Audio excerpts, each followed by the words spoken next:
Last video में हमने किया था एप्लीकेशन ऑफ हेनरीज लॉ, ठीक है। उसके बाद हमारा शुरू होता है भाई रियोट्स लॉ वगैरह शुरू होगा। तो उससे पहले हम कुछ देखते हैं। वोलेटाइल क्या होता है? वोलेटाइल वो हो जाते हैं जो इजीली इवेपोरेट हो जाते हैं, ठीक है। इजीली इवेपोरेट हो जाते हैं जो, ठीक है। नॉन वोलेटाइल कौन से होते हैं? नो टेंडेंसी टू इवेपोरेट, जिनकी इवेपोरेट होने की टेंडेंसी बिल्कुल ना के बराबर होती है, उनको हम क्या कहते हैं? Volatile liquid. लिक्विड ले लो यहाँ पर, volatile liquid. Non volatile liquid कौन से होंगे? जो वेपर में कन्वर्ट नहीं होते, जिनकी इवेपोरेट होने की टेंडेंसी बिल्कुल ना के बराबर होती है, वो कौन से होते हैं? नॉन वोलेटाइल लिक्विड होते हैं, ठीक है। तो यहाँ पर नॉन वोलेटाइल लिक्विड के अंदर हम देखेंगे मोस्टली यूरिया, ठीक है, ग्लूकोज, सुक्रोज। यूरिया का फॉर्मूला मैं काफी बार तुम्हें बता भी चुकी हूं, NH2CONH2, ठीक है। ग्लूकोज का क्या होगा? C6H12O6, ठीक है। सुक्रोज का हो जाएगा C यहाँ पर 12H22O11, ठीक है। ये हमारे पास सुक्रोज का फॉर्मूला होगा जाएगा।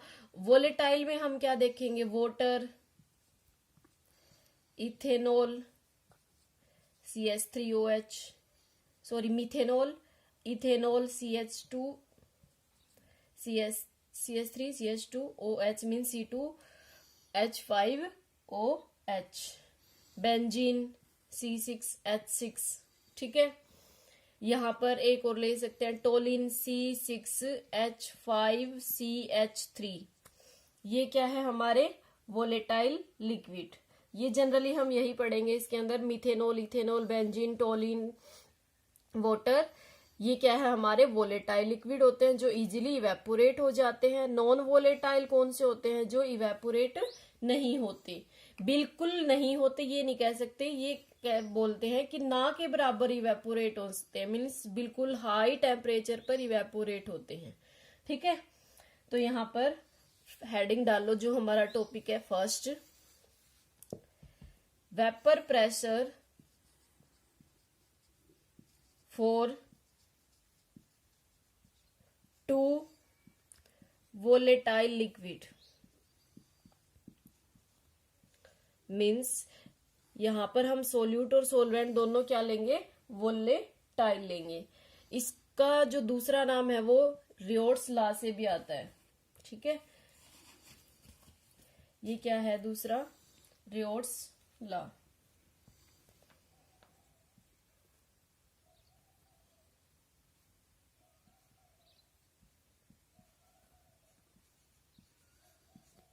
ठीक है, रियोट्स लॉ भी बोलते हैं इसके अंदर। इसके अंदर क्या होते हैं? दोनों के दोनों वोलेटाइल लिक्विड लेनी है हमें, ठीक है। अब देखो यहाँ पर सोल्यूट, सॉल्यूशन के अंदर क्या होता है?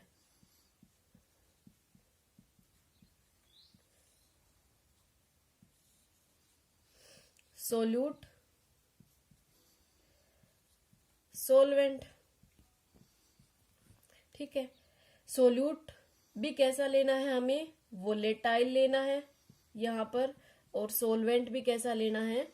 वोलेटाइल लेना है, ठीक है। तो इस कंटेनर में हमने क्या ले लिया? यहाँ पर कोई सोल्यूट ले लिया। ये क्या हो रहा है? वेपर में कन्वर्ट हो रहा है, ठीक है। तो जो इसका वेपर प्रेशर होगा, सिर्फ इसको मैंने रिप्रेजेंट किया, ध्यान रखना, B से। सोल्यूट को मैं रिप्रेजेंट कर रही हूं B से और सोलवेंट को A से। जब भी मैं A और B बोलूं तो समझ जाना वहां पर क्या है? B का मतलब क्या है? सोल्यूट, और A का मतलब क्या है? सोलवेंट, ठीक है। तो ये क्या हो जाएगा? P0B मीन्स इसका मतलब क्या होगा? Vapour pressure of pure B. ठीक है, मीन्स हमने क्या ले रखा है यहाँ पर, प्योर सोल्यूट ले रखा है। इसका जो वेपर प्रेशर है वो क्या होगा, पी नोट बी। यहां पर हमने क्या ले रखा है, सोलवेंट ले रखा है, प्योर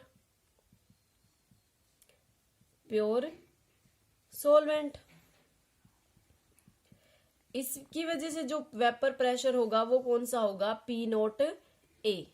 मीन्स क्या होगा, इसका मतलब वेपर प्रेशर ऑफ प्योर ए की वजह से जो पूरा वेपर प्रेशर है ए का। फिर हमने क्या किया, इन दोनों को मिक्स कर दिया, सोल्यूट को सोलवेंट के अंदर डिजोल्व कर दिया, तो यहां पर क्या बन जाएगा, सॉल्यूशन बन जाएगा। ठीक है, सॉल्यूशन बन गया। इसके अंदर क्या है भाई, ए के कंपोनेंट भी है, यहां पर बी के कंपोनेंट भी है, ए के कंपोनेंट भी है। ठीक है, ए के भी है, बी के भी है, तो यहां पर ये तो नहीं कह सकते कि भाई पी नोट ए जो वेपर प्रेशर होगा, यहाँ पर ये वोलेटाइल है दोनों के दोनों, तो जो वेपर प्रेशर होगा वो पी नोट ए होगा। मीन्स जितना प्योर में था उतना ही होगा, कम भी हो सकता है, ज्यादा भी हो सकता है, बट पी नोट ए और पी नोट बी के इक्वल वो नहीं आएगा। ठीक है, तो यहाँ पर इतना नोट डाउन करो जल्दी से, फिर हम करते हैं आगे। एक बार वीडियो को पॉज करके नोट डाउन कर सकते हो। ठीक है, देखो अब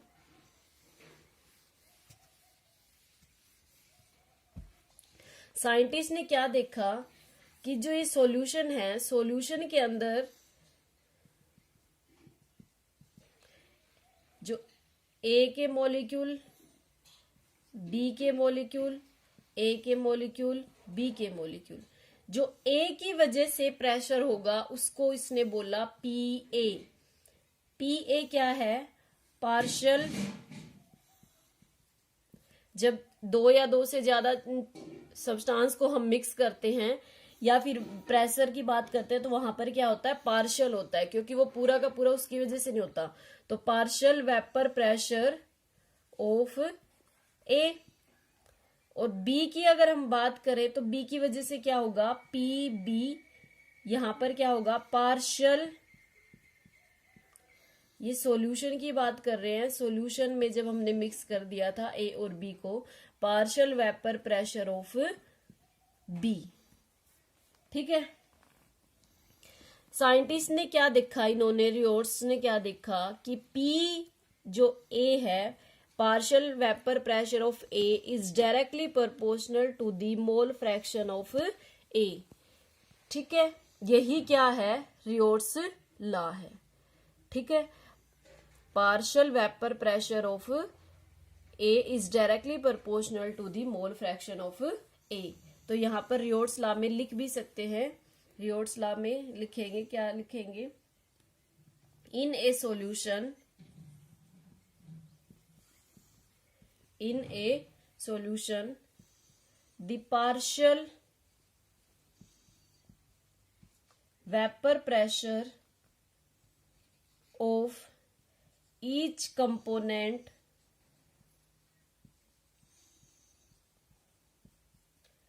is directly proportional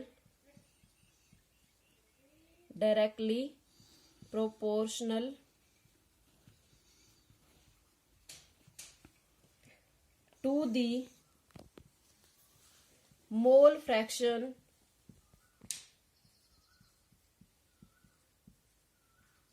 of that component, mole fraction of that component। ठीक है, ये क्या है, हमारा रियोट्स लॉ है। रियोट्स लॉ कहता है कि partial vapour pressure of each component is directly proportional to the mole fraction of that component. ये क्या है, रियोट्स लॉ है। पार्शियल वेपर प्रेशर क्या है, मींस जो ए और बी सॉल्यूशन है, सॉल्यूशन में ए भी है बी भी है, ए की वजह से भी कुछ वेपर प्रेशर होगा, बी की वजह से भी कुछ वेपर प्रेशर होगा। तो जो वेपर प्रेशर ए की वजह से होगा उसको हमने क्या लिखा है, पी ए, और जो बी की वजह से होगा वो पी बी। अगर प्योर स्टेट की हम बात करते हैं तो वहां पर क्या होता है, P naught A and P note B pure state में। ठीक है, ये नोट डाउन करो, फिर आगे हम करते हैं डेरिवेशन। एक जल्दी से नोट डाउन करो इसको।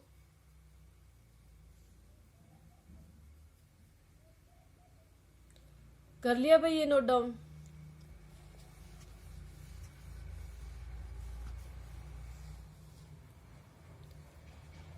यहां पर देखो, रियोट्स लॉ क्या था, partial vapour pressure of component is directly proportional to the mole fraction of that component. फिर पार्शियल, यहां पर क्या किया, डायरेक्टली का साइन हटाकर हमने क्या लगा दिया, कांस्टेंट K और mole fraction of E। How to find,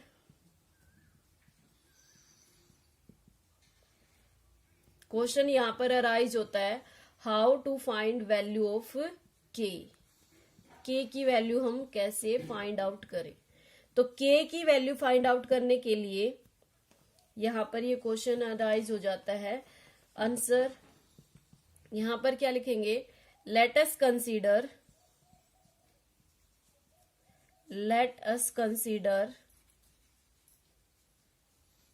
pure A।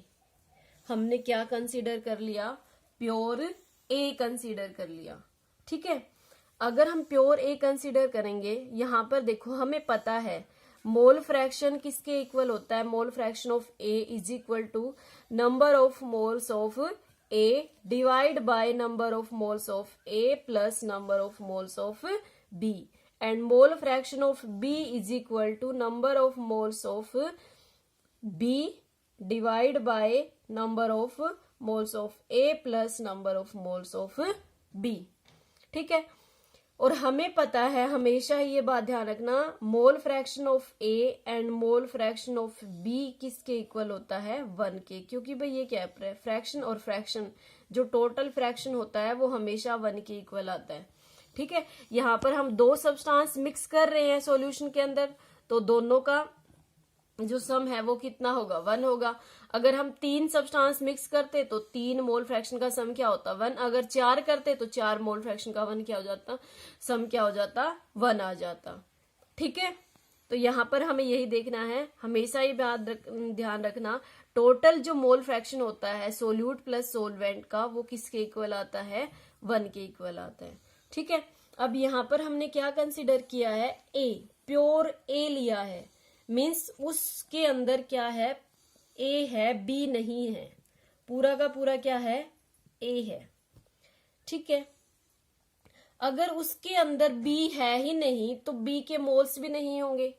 Moles कैसे निकलेंगे, अमाउंट ही नहीं है, नंबर ऑफ मोल्स 0 हैं तो मोल फ्रैक्शन भी क्या आएगा उसका 0। तो XB क्या हो जाएगा, sorry mole fraction of B क्या हो जाएगा, जीटा B 0। तो जीटा A किसके इक्वल होगा, 1 के, क्योंकि वैल्यू पुट करो, zeta B is equal to 0 put करेंगे यहां पर, तो क्या आ गया, zeta A is equal to 1 के इक्वल आ गया। ठीक है, तो यहां पर अब इसकी equation put value of zeta A in equation first के अंदर पुट कर दो, तो PA किसके इक्वल आ गया, K इंटू में 1। यहां पर हमने क्या किया, जीटा A की वैल्यू पुट कर दी यहां पर 1। इक्वेशन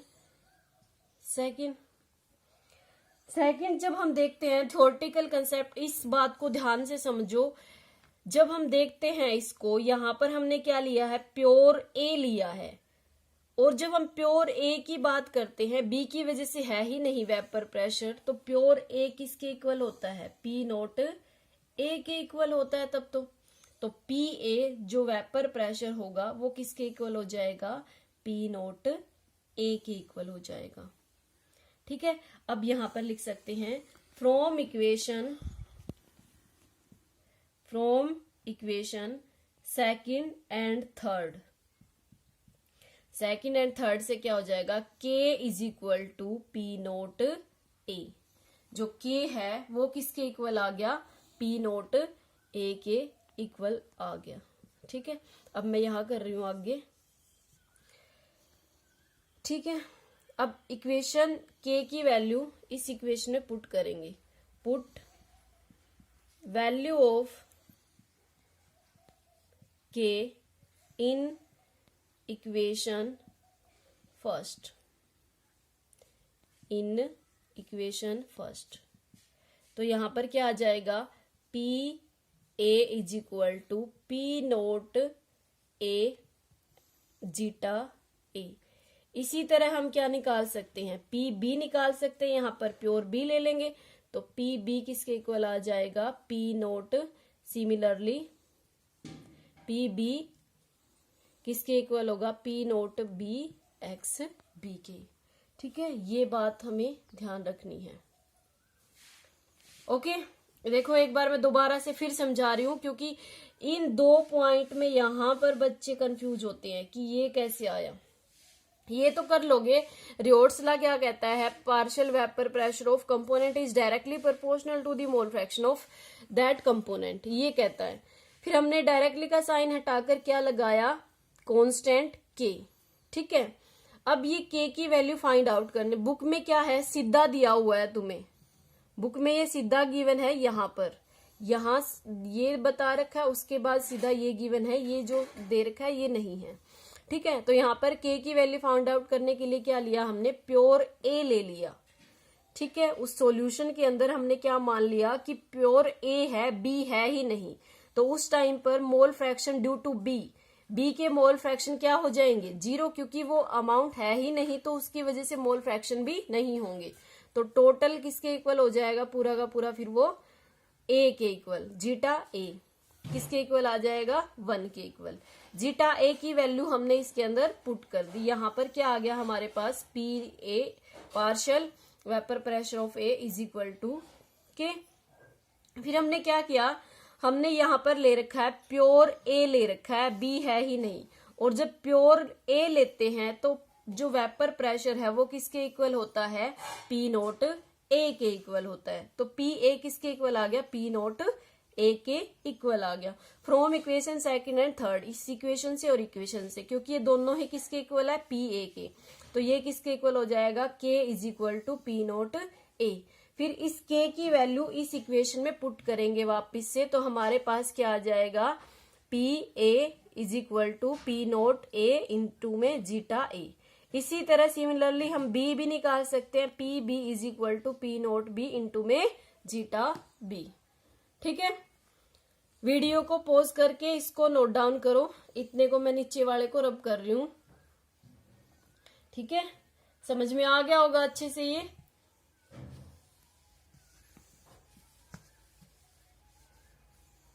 ठीक है, तो यहां पर क्या आया है हमारे पास, ये आ गया पी नोट ए। अब according to Dalton's law, according to Dalton's law क्या कहता है कि किसी सॉल्यूशन में जितनी भी गैस होती है या फिर किसी रूम में जितनी गैस होती है, तो जो टोटल वेप प्रेशर होता है, टोटल प्रेशर पीटी क्या है, टोटल वेपर प्रेशर। तो पीटी किसके इक्वल होगा, P A plus P B, means उसका जितना पार्शियल प्रेशर होगा। टोटल वेपर प्रेशर किसके इक्वल होगा, partial vapour pressure of each component. तो यहां पर पी ए की वैल्यू पुट कर दो, पी नोट ए इंटू में zeta A plus P naught B into में जीटा बी। ये क्या आ गया, पी टी आ गया। ठीक है, ओके, ये हमारा जो तुम्हें याद रखना है, ये वाला और ये चीजें याद रखनी है तुम्हें। ये 2 यूज करेंगे हम न्यूमेरिकल्स निकालते टाइम। ठीक है, अब न्यूमेरिकल्स देखो जो तुम्हें करना है घर के लिए, इसका आंसर कमेंट बॉक्स में देना है। नोट डाउन कर लिया होगा, वीडियो को पॉज करके कर सकते हो। क्वेश्चन लिखो, इफ 0.78 ग्राम बेंजीन बेंजीन का formula C6H6 and 0.92 gram toluene. Toluene का भी लिखा था मैंने C6H5CH3 are mixed. Find partial vapour pressure of benzene. इसको ये भी लिख सकते हैं पी बेंजीन, ठीक है, and P toluene. Also find total vapour pressure. 3 चीज निकालनी है। पी बेंजीन निकालना है, means partial vapour pressure of benzene निकालना है, partial vapour pressure of toluene निकालना है, ठीक है।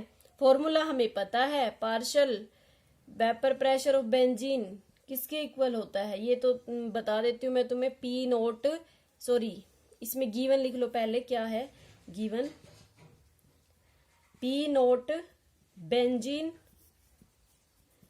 है हमारे पास 400 mmHg और पी नोट टोलिन है हमारे पास 200 mmHg, ठीक है। तो यहां पर जो तुम्हें यूज करना है वो ये यूज करोगे, बेंजीन। तीनों जो फॉर्मूले मैंने तुम्हें बताए थे वो तीनों ही यहां यूज होंगे। P note benzene, mole fraction of benzene. यहां से मोल फ्रैक्शन ऑफ बेंजीन तुम्हें निकालना आता ही है, given mass divide by molecular mass, number of moles आएंगे। इसके भी given mass divide by molecular mass, number of moles आएंगे। नंबर ऑफ मोल्स से मोल फ्रैक्शन निकाल लोगे दोनों के, एक का निकालकर 1 माइनस कर सकते हो। जैसे तुमने क्या निकाल लिया, बेंजीन का निकाल लिया, तो 1 माइनस बेंजीन के जो नंबर ऑफ मोल फ्रैक्शन आएगा उससे क्या आ जाएगा, टोलिन का आ जाएगा। इस तरीके से निकालना है। इसका आंसर कमेंट बॉक्स में देना है सभी को, ठीक है। आज की वीडियो इतनी ही करते हैं, ओके।